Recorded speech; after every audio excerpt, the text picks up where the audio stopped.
25th. No. Is that shocking? No, Well, he was there not. we go, folks. Okay, that's You it. can all go home go. now. You don't have to worry about all those presents. We just this wiped Christmas out, so we'll. Yeah. Well, let's do it. I mean, as if we were, biblical detectives, and we're here in the Okay. Holy Land. First of all, in first clue, Luke 2, it says, "And she gave birth to her firstborn son. She wrapped him in cloths, laid him in a manger because there was no room for them in the inn. In the same region, there were some shepherds staying out in the fields, keeping watch over their flocks by night."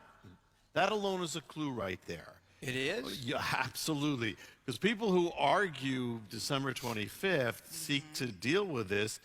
The rabbis say in the Talmud that shepherds would only be out in the fields around March until the next rainy season. So people argue, well, the winter there is not, the winter still gets cold there too. I mean, if you've been to Israel in the I winter, it does get, I've been there when there's been snow.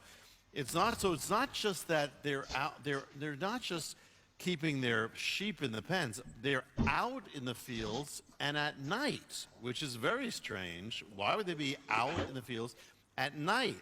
Well, some people have argued, this is another one, that he was born in the autumn. He was born during the Feast of Tabernacles, which I understand because they say, well, God tabernacling with us. The problem with that is that during Tabernacles, the males had to all be in Jerusalem. So the birth of Messiah would not cause Joseph to break the law by being outside of Jerusalem when he's born. It's not going to do that. The birth of Messiah is going to fulfill everything. So there is one time of the year that shepherds would especially be out with their flocks at night. Only one. That's in the springtime. Why are they watching their flocks at all hours? Because shepherds during one particular time do that. It's when the sheep give birth to lambs. In the lambing season. That's the only time. That's what they're watching at any time of day, any time of night. They're watching for any birth. That's the only time. And when would that happen? The lambs are not like people. They're only born at one time. I never knew that. Yeah. I must be a dummy. Honestly. No. Lambs are only born at a certain time of the year, not like us. They can only be born at a certain season. Lambs are born in the springtime. That's the first thing. They're born in the springtime. They could start as early as February, but it really would go March, April. That's the center. That's the Hebrew month of Nisan. We're going to also go through Nisan is that month. So during that, they'd be watching it, which all fits together because, the shepherds, their job is to watch because a lamb, they have to make sure that lamb's okay. So what a perfect thing to begin with, because Jesus is the Lamb of God. So why would God who would he have to greet the birth? Shepherds who are watching for the birth of the lambs. So here, that's so perfect of God. Messiah is the Lamb of God, and they're there greeting. That's what they're doing. And where is he born? He's born in Bethlehem or Beit Lechem. And the thing is that Bethlehem, people don't know this, because of some clues we have in the writings of the rabbis, was actually a place where the lambs that they had were actually the lambs for the temple sacrifice. Bethlehem especially was the lambs for the temple sacrifice. Really? So here, what more perfect place and time, Messiah born at the time of the lambs, when the sacrificial lambs are born in the place where they're born.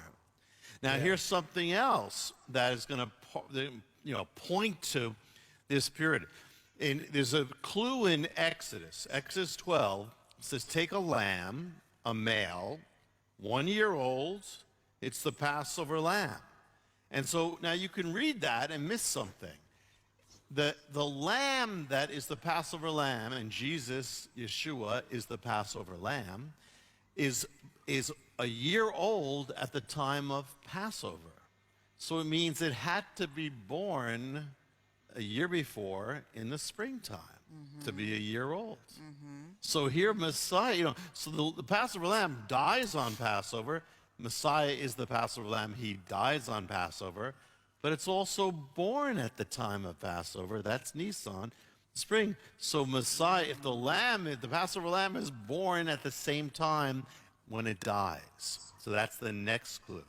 And so the next thing is the holy day. Next clue is the holy days of Israel. And here, what does that have to do with this mystery? Well, the central events of Messiah's life and his time on earth, they all take place on Hebrew holy days. I mean, and we'll start in one. People don't even realize Palm Sunday. The first thing is he's going to his passion, getting on that donkey, going there. That's a Hebrew holiday. People don't realize the first Hebrew holiday ever given to Israel was Palm Sunday. And where it is, yeah, it doesn't say Palm Sunday. It's in Exodus 12 when it says, take a lamb on the 10th day of the month. You'll take the lamb, you'll keep it for 4 days. You'll take the lamb to your house. That's called the 10th of Nisan. The first command given to Israel to continually keep. The 10th of Nisan is the day of the lamb. The day that they take the lamb to their house, keep it there until the time of the sacrifice. So what happens? The 10th of Nisan, count back from the Last Supper as Passover, the 14th, 15th of Nisan, go back, you are at Palm Sunday. Palm Sunday is the 10th of Nisan. It's the first Hebrew day ever given, and it's the day that they are actually, when he's coming to Jerusalem, they're all taking the lambs to their house. God is taking the Lamb of God to his house on the day of the lamb being taken to the house. Oh my! It's all there. Really amazing. And the first thing in this, the first command ever given to Israel to go was, think about this, was take the lamb. In Hebrew, you can translate it, accept the lamb, receive the lamb. The first command he gives to the Jewish people is accept the lamb.